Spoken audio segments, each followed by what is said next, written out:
Hi, I'm Kerri Kannan, author of Uncovering the Divine Within, creator of the World Awaken Project, and to some, the world's leading self-love mentor.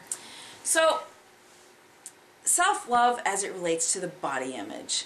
You know, I have talked about how our body image is our prime identifier. It's our core identification.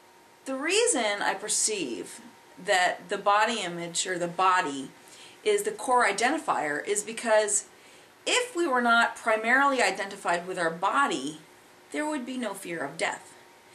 Because when we die, our body ceases to function. So, since the body ceases to function, there's obviously a strong attachment to the body. Why is a positive body image self-important, and how does it relate to self-love? Well, what we see on the outside is basically our packaging. And in the same way that somebody could give you a beautifully wrapped gift, and it could have, you know, silver and gold bows, and it could have beautiful paper made of velvet, or, you know, whatever, and it could be the most beautifully wrapped gift you could ever receive, that you could ever even imagine. And they hand you this gift and you think, oh my God, it's awesome. And you open this gift, and inside is a pile of dried up cow dung. You're probably, unless you're, you know, a family living in Africa that uses cow dung to heat cook food with or something, you're probably not going to think that that's the most amazing gift on the planet. The packaging is really, really pretty, but what have you got on the inside? So, if you had, for another example, a package that was just, say, yesterday's newspaper wrapped up in masking tape, and you're like, huh, this is weird, and you opened up the package, and then on the inside you found a gold treasure, which of those gifts would you think was more valuable? The one with the really pretty packaging, or the one with the gold treasure on the inside? Chances are you'd want the one with the gold treasure. Well, that's you. That's what's inside of you. And if you're so obsessed and so absorbed with the packaging that you don't allow yourself the freedom to be who you are, and that packaging gets in the way of who you really are, you're robbing the world and yourself of your treasure. Learning to love yourself is the #1 most important thing you will ever do for yourself and everybody else in your life. There is nothing more important than learning to love yourself. What does it mean as it relates to the body image?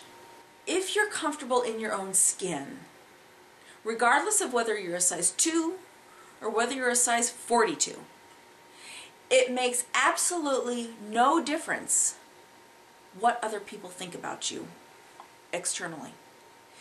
You can be comfortable with yourself regardless of how you show up. And something happens when you're comfortable with yourself regardless of how you show up. People start to be comfortable with you too.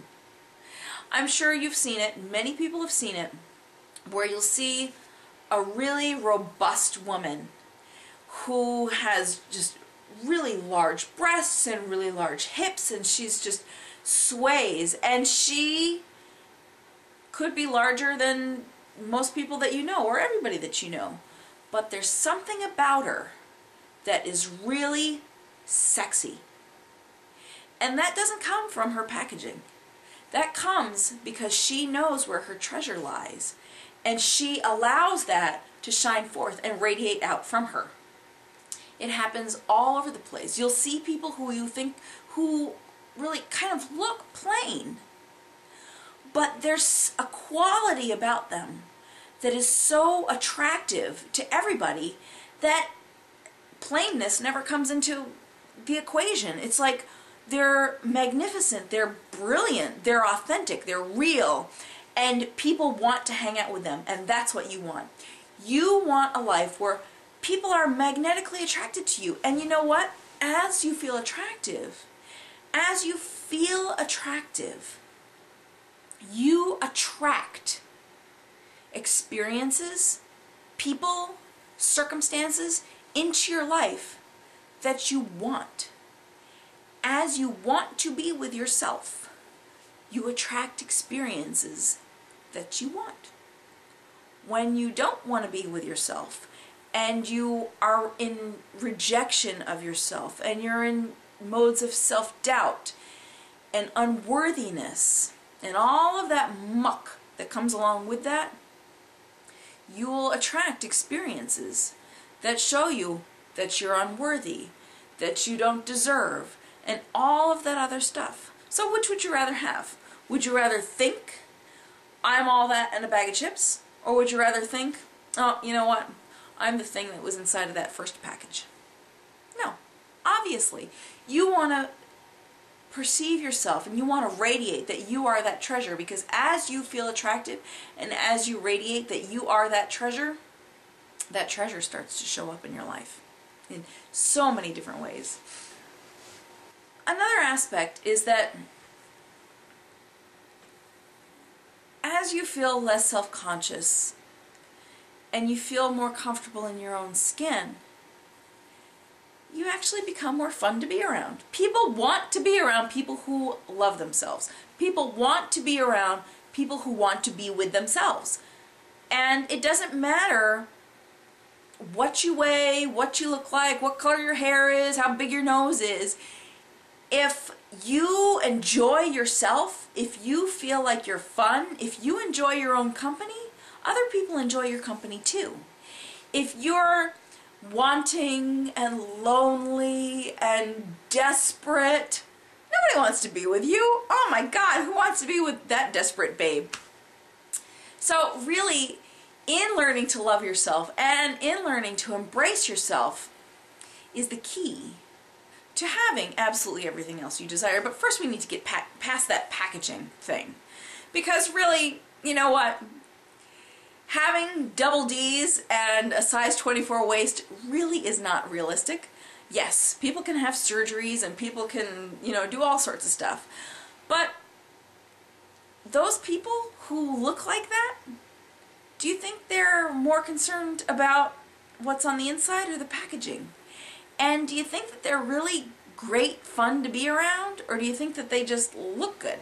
It has nothing to do with the packaging, it has to do with what's on the inside, but the key is for you to learn to recognize that and for you to kind of get past that self-doubt and those barriers. Now, does your body image affect your ability to succeed? Absolutely. Absolutely. Let's say you're in a situation where, and actually this just happened to me this past summer. I had been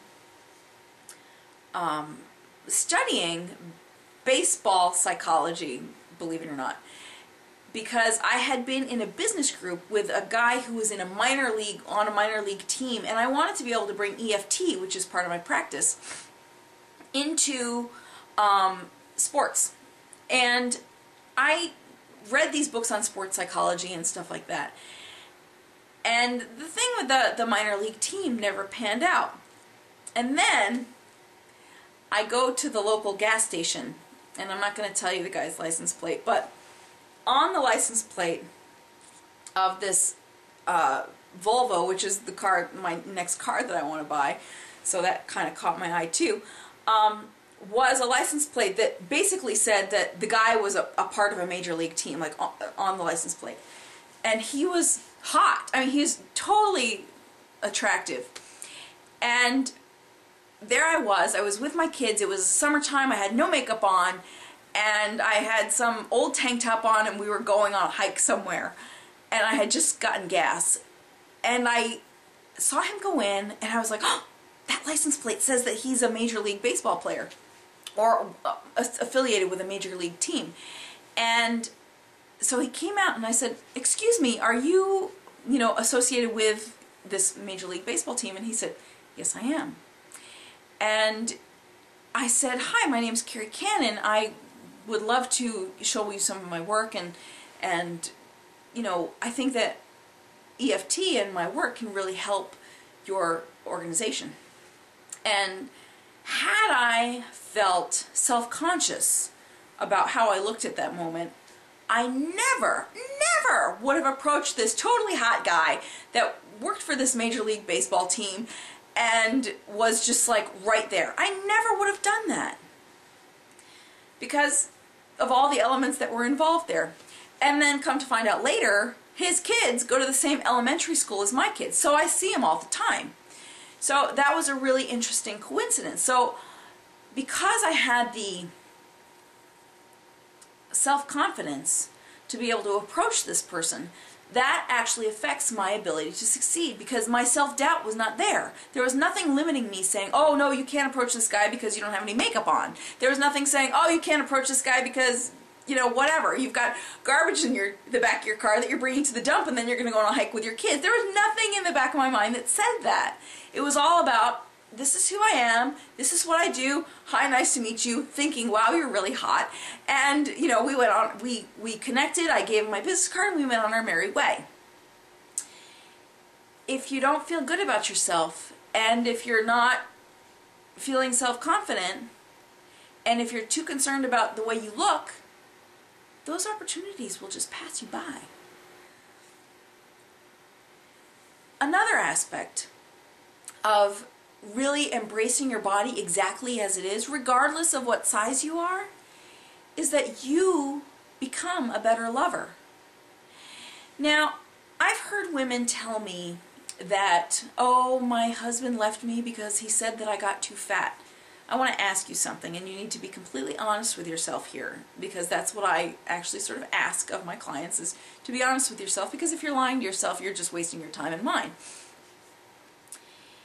If you were in a situation where your lover or husband or whomever left you because they said you were getting too fat, first of all, do you really want to be with somebody who only cares about your packaging? That's question number one, but that's not the ultimate question. Did that experience happen before or after you had the thought that you were getting too fat and were unworthy of being loved? Which came first, the thought or the experience? And I want you to be really honest with yourself here, because that is the difference between accepting yourself and not accepting yourself. Accepting yourself exactly as you are and not being able to accept yourself exactly as you are. Because what happens is the thought comes first and then the experience comes. That experience is there to provide you with the context to understand the content of your thinking. So watch those thoughts. And that's what we're working through right here, okay? And that's what we'll be working through in the other parts of this video series as well, okay? We'll help you identify some of those thoughts and let them go. Your ability to be free is not inhibited. If you're thinking about your thighs, you can't be free of mind to be able to be present with your lover or present with yourself. Because being present with your lover, being in that moment with your lover, instead of worrying about your thighs and worrying about, oh, I should do this, or I should touch that, or I should say this, or I should do that, that's not being present. And as you can be present with your lover, you are then allowing yourself the depth of intimacy that everybody really yearns for. Deep, intimate relationships where they can be with someone who absolutely adores them, who they absolutely adore. And to have the freedom to be yourself in that relationship. If you can't be intimate with yourself, and if you can't accept yourself, and you can't embrace yourself, and you're always thinking about how you look or how you come across, you're keeping them out. You're keeping your lover out. That is when your self-image becomes a barrier to intimacy. And your self-image becomes a barrier to every other thing in life that you think you want. So I invite you, register, put your email in the box, and sign up for the next video.